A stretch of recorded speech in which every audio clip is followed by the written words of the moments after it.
On this edition of Gameball NFL Endzone, we're going to recap the top four matchups in Week 8. Also, in our second segment, we're going to have some coaches that we're going to talk about that are officially on the hot seat. Which of those coaches will get the exit by the end of this season? There's already one that actually got fired today. We'll talk about that in our second segment. And also, we've been promoting Fan Week, so we will bring to you a special fan question, and we'll answer that for that special fan as well in our second segment. And of course, in our third segment, we're going to talk about the top matchups going into Week 9. It's going down. Gameball NFL Endzone begins now.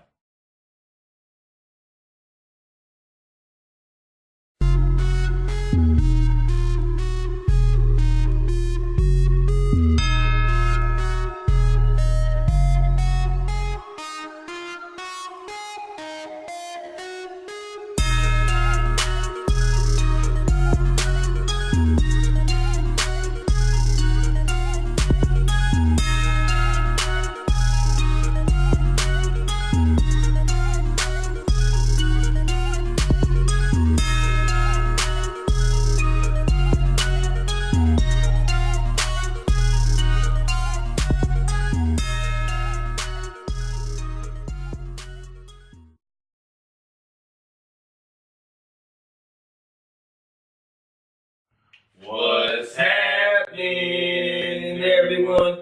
Welcome to Gameball NFL Endzone, where the football season never ends. I'm Marcus Young Genius Jenkins. It's your boy Michael Riley. All right, we're going to recap the top four matchups of Week 8, and we're going to talk about two in particular here in just a moment. Starting first, though, the Seattle Seahawks will defeat the Detroit Lions by a score of 28-14. Watching this game, the Seattle Seahawks just got to a hot start, and they never really looked back in this game. They played exceptionally well. Russell Wilson,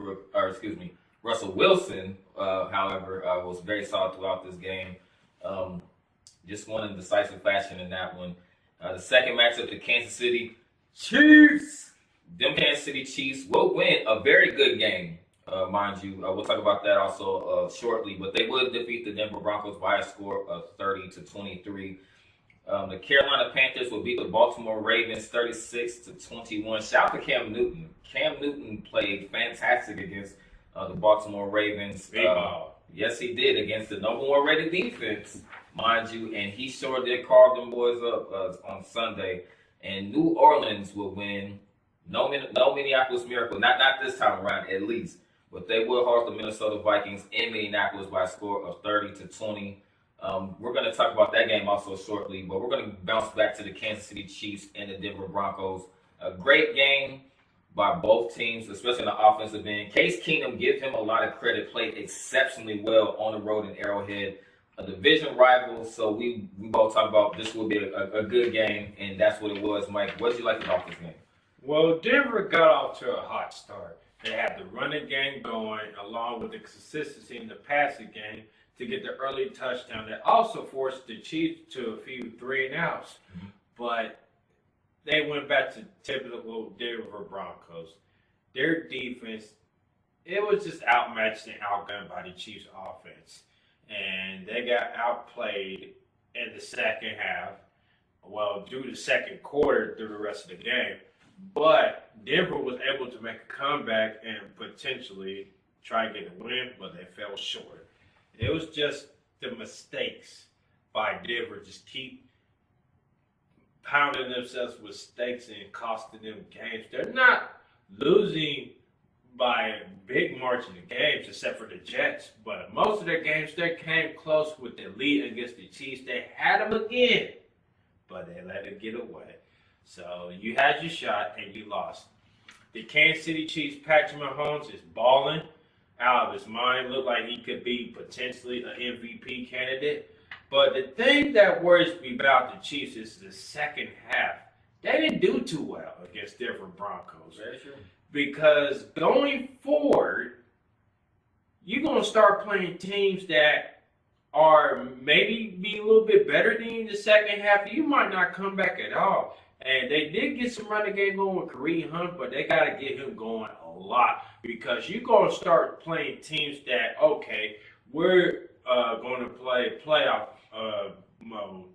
We're going to win the time of possession battle. And the Chiefs' run defense is terrible. is flat out terrible. The secondary looks lost. They did make some plays. They got some sacks and forced 3 and outs and all that. But going forward, the Chiefs got to tighten up a little bit. And Andy Reid is trying to get out the little things out of Patrick Mahomes. He still got to learn how to throw the checkdowns instead of chucking it up for big plays. 5 to 10 yards, it's not going to hurt you. You can live another day, because if you were playing the playoffs doing like that, you could easily lose. So Andy Reid has to get that out of his DNA quickly, because once the playoff hits, if he continues to do that, they could lose. So, and Kareem Hunt hopped over that dude and scored. He was just like, ugh, and take it to the house. So Kareem is doing his thing. Going forward, the Chiefs have to finish the second half, because even though they've got a blowout win against Cincinnati, they didn't really look too good in the second half, because they was already up big. And against Denver Broncos in the second half, they could have easily potentially went to overtime and lose, but they was able to hold out. The Chiefs are the type of team that when they get a big lead, they're built to win. But when they're like, for instance, like a few weeks ago, they was down by 14, 15 points. They're not built for like that. They're built for when you got the lead, they make the lead bigger. But when you're down, they have to force the be pass happy, all that, and that can really hurt you. So they going forward, they have to learn how to be better balanced offensively. I would agree with that. Also, and we talked about this all season, their defense still for me is a cause of concern. I mean, granted, give them credit that they were able to hold off the Denver Broncos at the end and force them into a field goal, which ultimately would allow the Kansas City Chiefs to run the clock out in that final possession. Patrick Mahomes played, of course, well, 303 yards, 3 touchdowns in that game. Case Keenum played fantastic as well for the Denver Broncos. He would throw for 2 touchdown passes, 258 yards. I like how they utilize their offense. I agree with everything that you said offensively, but they're not. It really is their defense to me that is just my cause of concern, because, like you mentioned, they're not going to be able to outscore every team. Granted that their next 2 matchups, they have the Cleveland Browns, who just fired their head coach, and you have the Arizona Cardinals coming in after that. But then you have a tough test against the Los Angeles Rams. That's where we're also going to see what the Chiefs are made of. We saw what they were made of against the New England Patriots, but this is another huge test for them as well, especially heading closer and closer to the playoffs. And they also have the Chargers, who is balling and playing well, and Melvin Gordon, the running back for the Chargers, is running out of control, out of his mind. So that is also a concern for the Chiefs as well. And you also got to worry about Patrick Mahomes. The first few games of the season, he had a lot of touchdowns and no interceptions. The last few games of the season, he's had, I forgot how many touchdowns with 5 interceptions. So that's like a little cause of concern for that ratio there. I mean, he is balling out, but the last few games, the interception has went up. So he has to calm down and take what the defense gives you. That's how you become a great quarterback. Just like Tom Brady, for instance. He always finds an open receiver and gets out the ball quick. And the Patriots utilizes their running back so well, the mismatchups with the linebackers, that they don't have to force down the field all the time. They get 5-yard plays. They get 8-yard plays. They get 3-yard plays. They take time off the clock. And I feel like the Chiefs has to adopt that mentality into their offense. They want to be successful. And their defense is an issue. And with Eric Berry maybe coming back, I don't see that happening this year, because Achilles tear is a difficult injury to come back. Most players may not come back from that injury like they used to, because especially when you plant and you backpedal all that, and you can re-injure that. And that could be a potential career-ending injury. But we'll have to see going forward if he can come back this year. If he can't, it'll be huge. But I won't be shocked that he may not come back this season.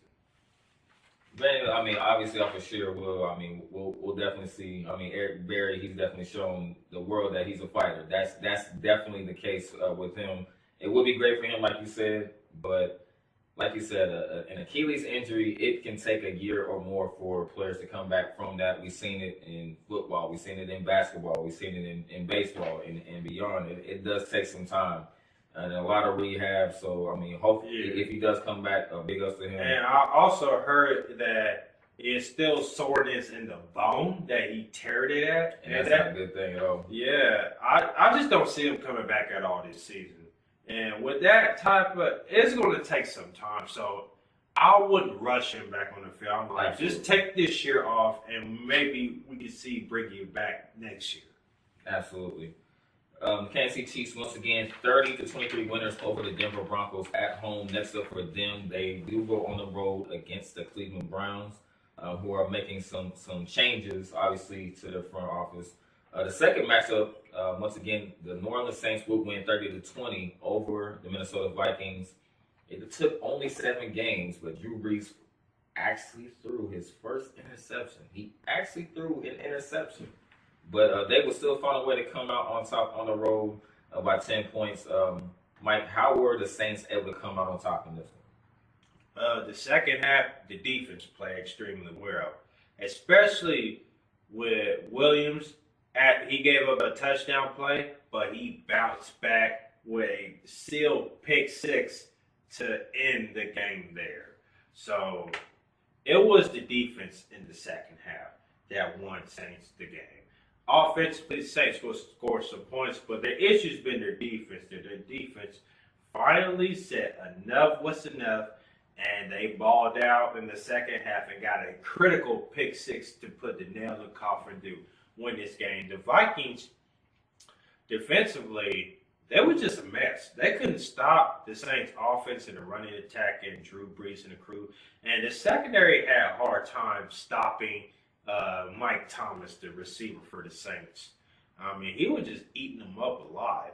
And the Vikings had their chance, and Kirk Cousins just threw a bonehead pick six. It was just like, what are you doing? No! So, going forward, they just have to go back to the drawing board. But give credit to Adam Thielen. He was balling out his mind, especially that catch over that defender was insanely nasty.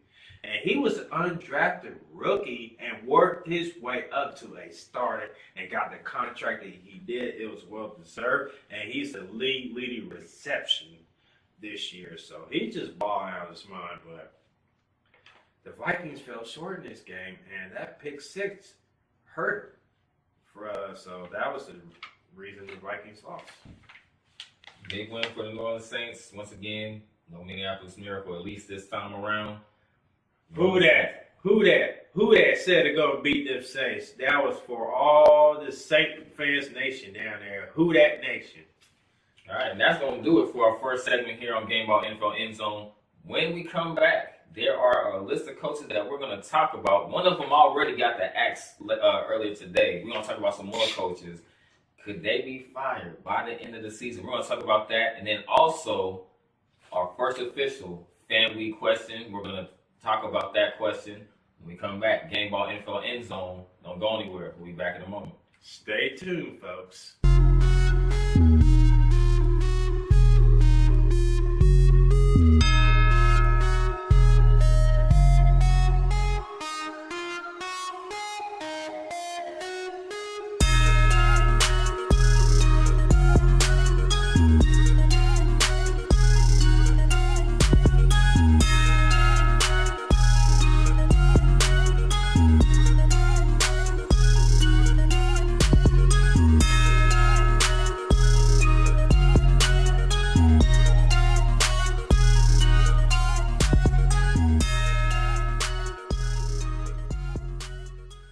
What's happening, everyone? Welcome back to Gameball NFL Endzone, where the football season never ends.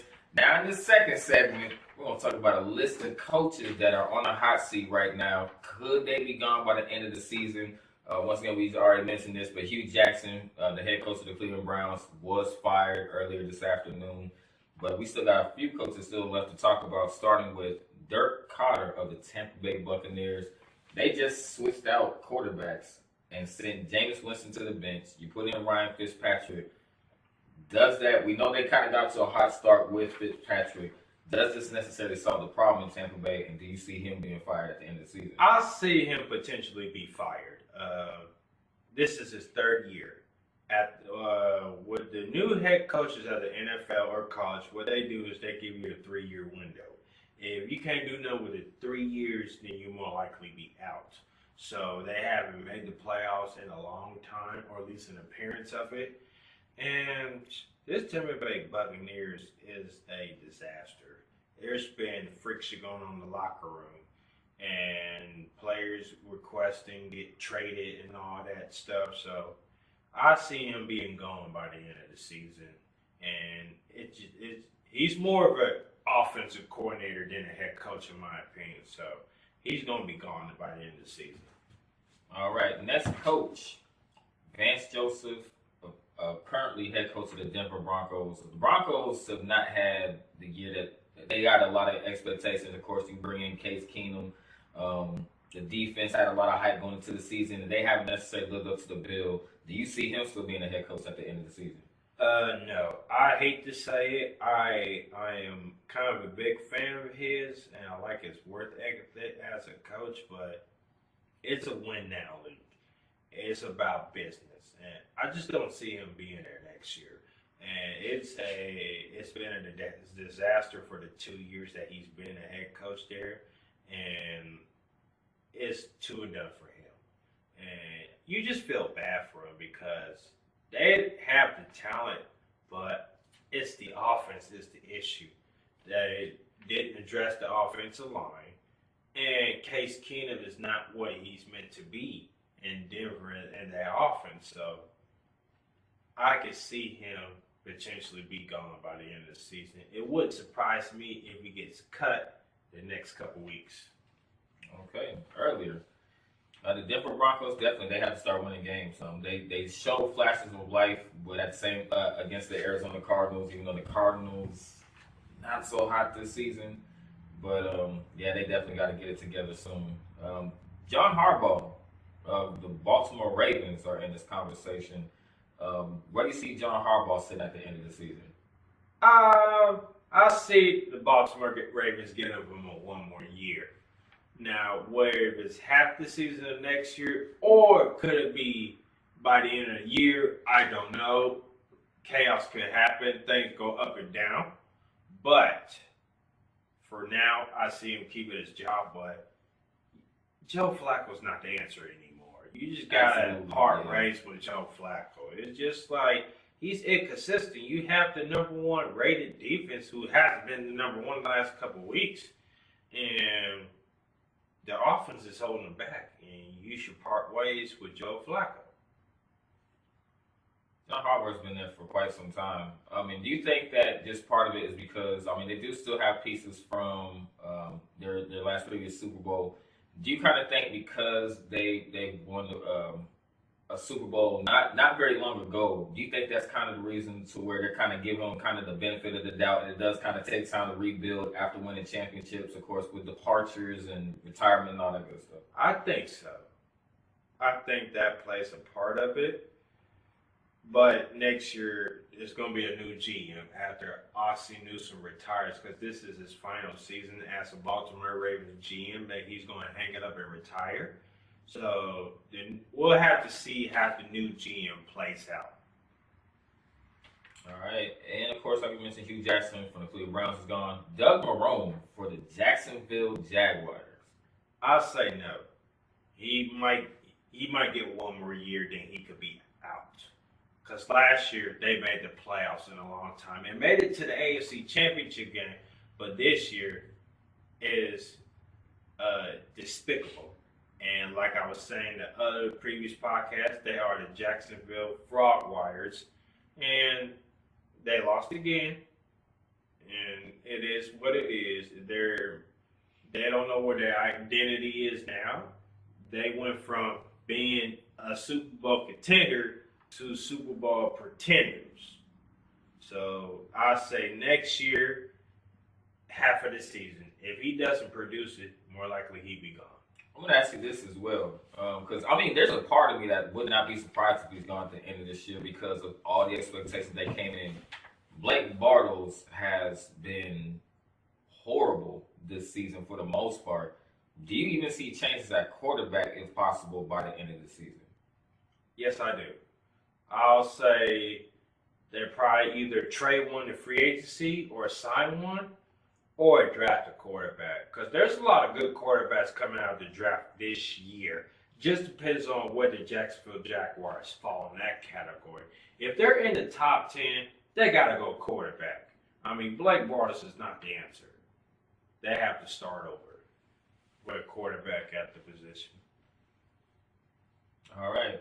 All the coaches on the hot seat, so looks like more than likely, if anybody has a job going into next season, you said it's potentially John Harbaugh will still at least for one more year. And you also mentioned that they have a new GM coming in going into the next season, that he would be potentially, out of all the coaches that we mentioned, may still be a head coach at their current position in the National Football League. And staying on the second segment, we have our first official Fan Week question of the week, and that comes to us from David out of Washington, D.C. So shout out to David. Shout out to everybody in Washington, D.C. Thank you for the support. And that question, Mike,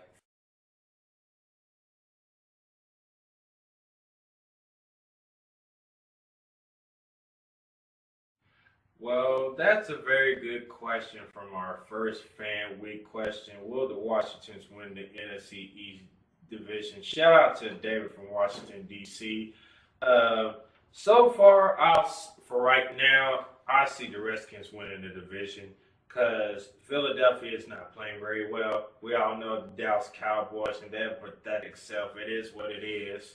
And the New York Giants are in a catastrophic failure. And they're flatlining, and their plug is their plug's already pulled. So I'm just saying it is what it is. So as of right now, I do see the Washington Redskins winning the NFC East division. all right, and thank you once again, David, from Washington, D.C., for giving us that question. Don't forget, send us those questions. We'll shout you out on our episode. So thank you for the questions. Keep them coming. And also, keep it clean, keep it professional, no cuss words. You know the drill. All right, that's going to do it for our second segment right here on Gameball Info Endzone. And, of course, coming up, we're going to bring to you the top 4 matchups to look out for in Week 9. Stick around. And, of course, we'll have our predictions coming up right here, Gameball Info Endzone. Stick around. We'll be back in a minute.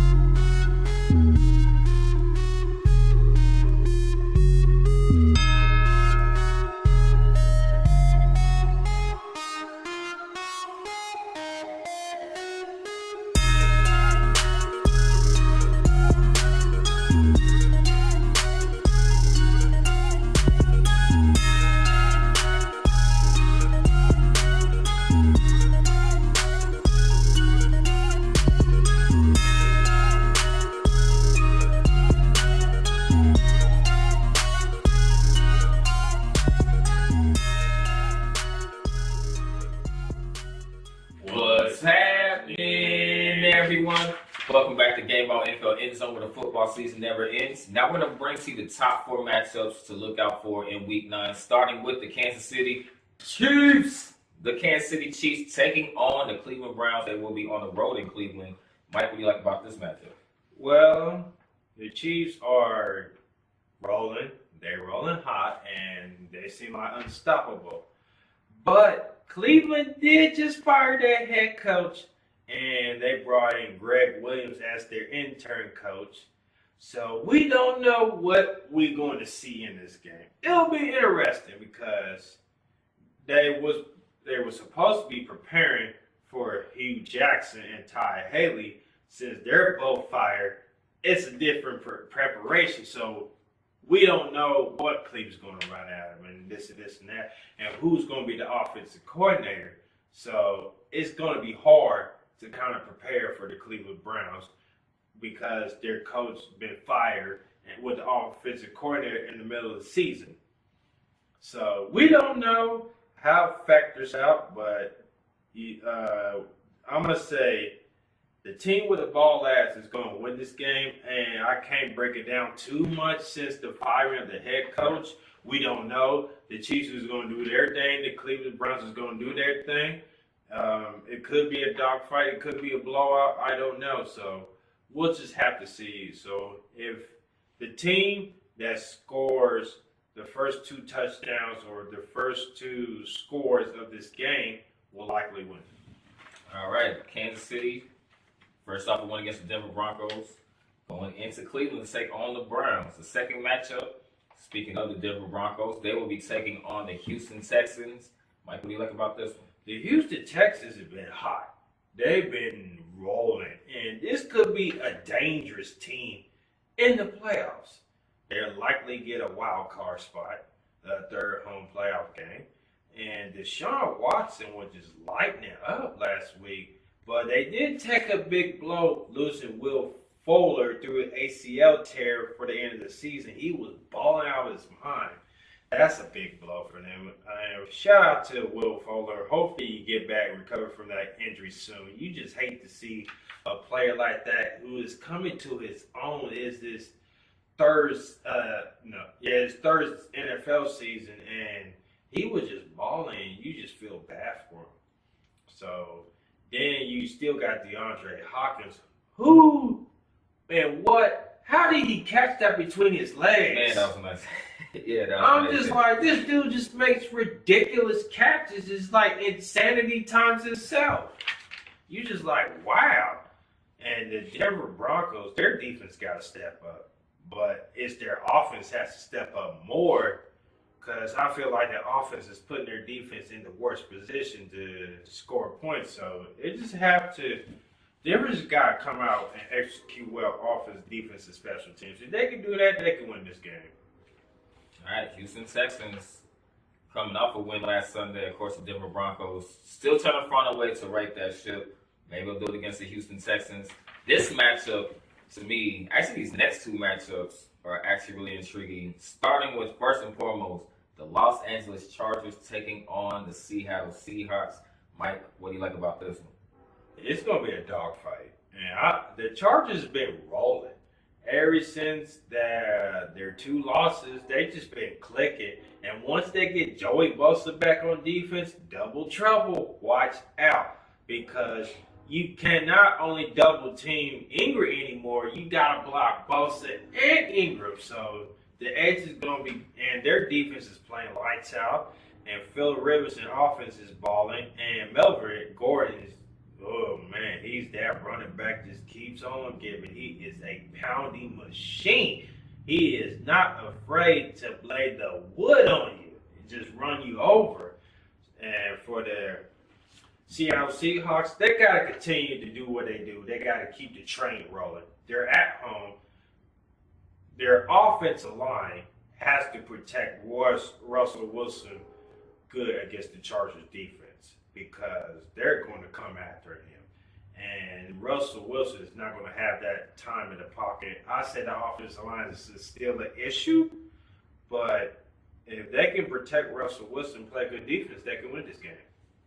All right, tough test for both teams, so the Los Angeles Chargers and the Seahawks. In the final matchup, we're going to talk about the Green Bay Packers, the New England Patriots, who last time we checked for Monday Night Football, they were ahead of the Buffalo Bills on the road. The Green Bay Packers, we know, lost Sunday.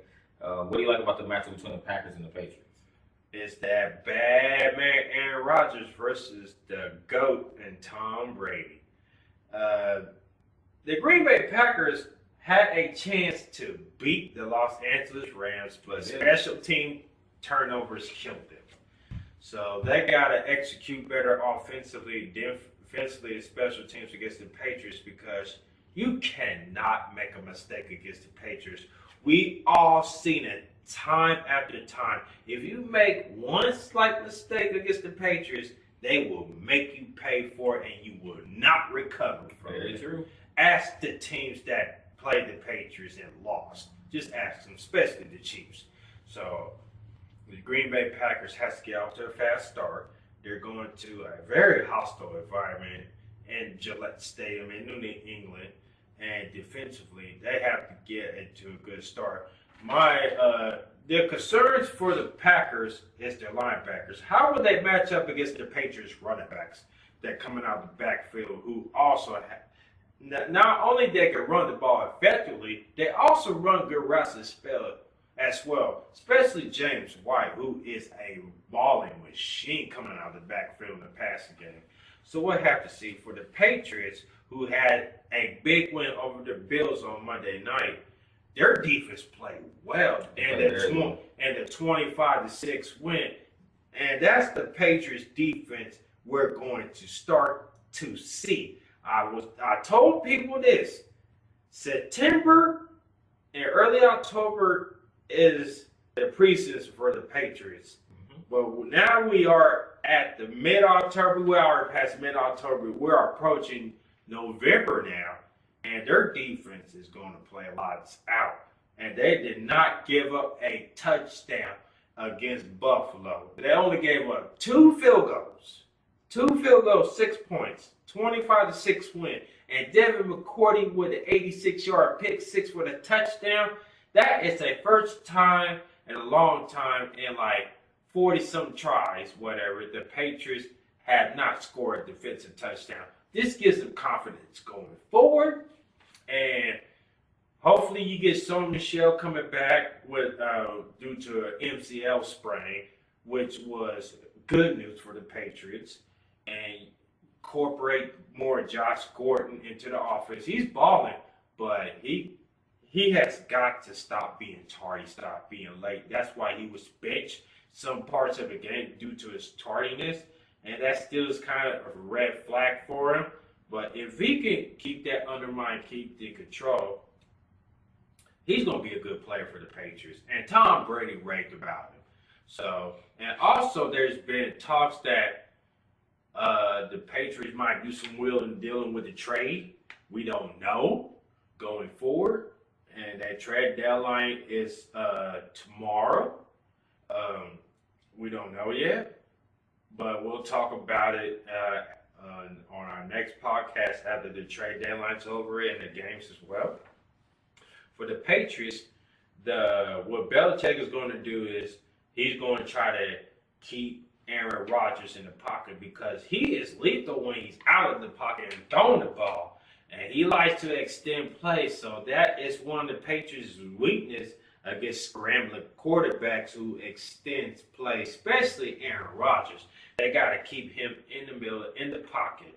And for the offensive Tom Brady, just keep doing you. Just go out there, be in attack mode, wear down the defense, and score some points. All right, the great matchup between the Packers and the Patriots coming up in Week 9. This is going to bring us to the predictions part of the segment. We're going to start with the Kansas City Chiefs and the Cleveland Browns. Mike, who do you and Luke have? Oh, Luke's got Kansas City Chiefs to win. Part of me wants Cleveland so bad, but I can't do it. I can't convince myself to do it. I'm going to roll with the Chiefs to win this game. But I said this before, I'll say it again. It will not surprise me if Cleveland gets a win at home, especially the coaching change. So I'm going to say the Chiefs win 30-14. Yeah, I don't think the Cleveland Browns. I mean, that it is going to be interesting to see what type of schemes and what kind of preparation they will do with the changes going into this week. It's going to be an interesting week in Cleveland. Let's not kid ourselves about that. I just don't think that the Cleveland Browns. I mean, honestly, I would be more entertained watching that episode of the Cleveland Browns show than watching the Cleveland Browns play football. And so I'm just going to be honest with you. I'm just being real. But the Kansas City Chiefs, they'll get it done. I think they'll put 40 points on the Cleveland Browns. To me, I mean, never take an opponent lightly, but I'm more looking forward to when they play the Los Angeles Rams. I'll be honest with you. I think this isn't really going to be as a challenge as the Denver Broncos. It's going to be interesting to see what new coach they have coming in, like I said, but they'll get it done on the road.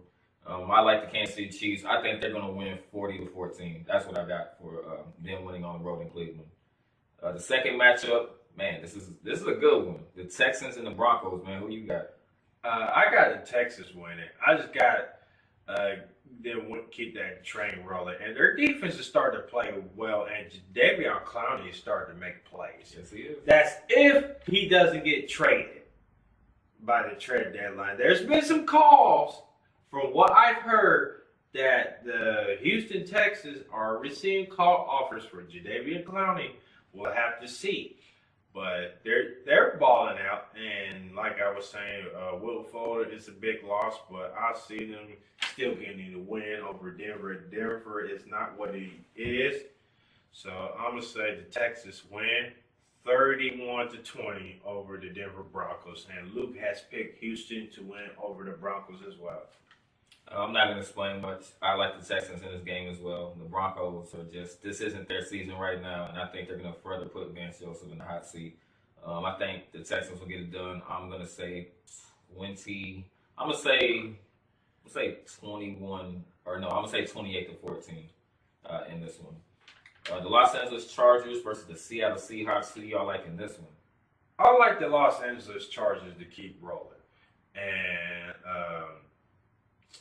they are playing well and all cylinders, so I like the Chargers to win this one. I still see Seattle doing enough. I like the Chargers to win 31-17, and let's see who Luke has to win in this game. And he has the Seahawks winning. I knew you were going to say the Seahawks. I don't think the Seahawks will do enough. I like the Chargers in this one as well. Their defense is banged up. Russell Wilson has to play superb in this game. Mm-hmm. He's a good quarterback. He's actually become a lot more conservative, but I think he's going to have to go for big yardage. I think he's going to have to find ways to get that football in the end zone. I just don't know if he's going to do it with this one in the Chargers. I'm going to say the Chargers are going to win. I'm going to say they're going to win 35-21. I like them over the Seahawks. And the final matchup, the Green Bay Packers and the New England Patriots. Who you got? I like that bad goat and Tom Brady to win at home. The Green Bay Packers is not what the Green Bay Packers are, and the Patriots don't run the same plays every week. They'll give you different looks depending on your personnel. So I don't see it, Green Bay Packers doing enough, and I see the Patriots defense coming up big again. It's going to come down to what type of scheme Belichick's going to come against Aaron Rodgers. But the problem is the Patriots have a hard time to get scrambling quarterbacks. We all seen that. But I feel like this time they'll get it right. And it's going to be a little high scoring, but I feel like the Patriots will score a touchdown and a field goal to get it done by 10 points. So I'm going to say the Patriots win the score of 38-27 over the Packers, and Luke has the Patriots winning over the Packers as well. Patriots. I'm going to end it with that. I like the Patriots. It's going to be a good matchup. It's going to be a good test between two great quarterbacks, Aaron Rodgers and Tom Brady. It's going to be fun to watch. 6 Super Bowl titles altogether, but one man has 5. There can only be one. Ball don't lie, guys. That's going to do it for this episode of Gameball NFL Endzone. Social media, Facebook, follow us at Gameball College Kickoff / Gameball NFL Endzone. Send us an email at gck.gnfle@gmail.com. You can follow us on our official Twitter page at GCK_GNFLE. You can follow your boy, all caps, Gameball_Mike, NYKE. You can also follow us on our Instagram at GCK_GNFLE. Get on our clothing website, get your gear, get your polos, shirts, hoodies, workout t-shirts, everything at our clothing line website at tokentdesignstopeka.com/Gameball. That's token, TOKAN, not toucan. TokenDesignsTopeka.com/Gameball. You can also follow us on our YouTube page. Hit that like button. Subscribe. Give us a thumbs up. Give us a thumbs down. And hit us a dislike if you don't like it as well. It is what it is. But when you hit that subscribe button, make sure you hit that notification button so you get more alerts and updates to when we post our videos as well. And also, also, we just had our first fan week question of the day. So keep the fan week questions coming. Like I was saying, keep it professional, keep it clean, keep it classy, no curse words, and I'm gonna pass it on to you. All right, you can find Jovelle Entertainment. That's capital JOVELLE Entertainment on all business pages: Instagram, Snapchat, Facebook, Twitter. Also, any emails, any inquiries, JovellEntertainment@gmail.com. And I apologize for the wait, but we will be shooting the official video for your boy's single Draped in Gold November 18th right here in Lawrence, Kansas. Be on the lookout for that. If you want to come out support, hit your boy up. It's going to be a big thing coming up. Also, definitely have the crew on site as well. That's all I got to say. And we can't forget about our brother, Luke. You can follow him on Facebook, Instagram as Lou Harnack, on Twitter as Lou Harnack2, folks. I'm Michael Riley. I'm Marcus Young Genius. This is Gameball NFL Endzone for the football season never ends. Peace. We are out and see you next week. Yes, sir.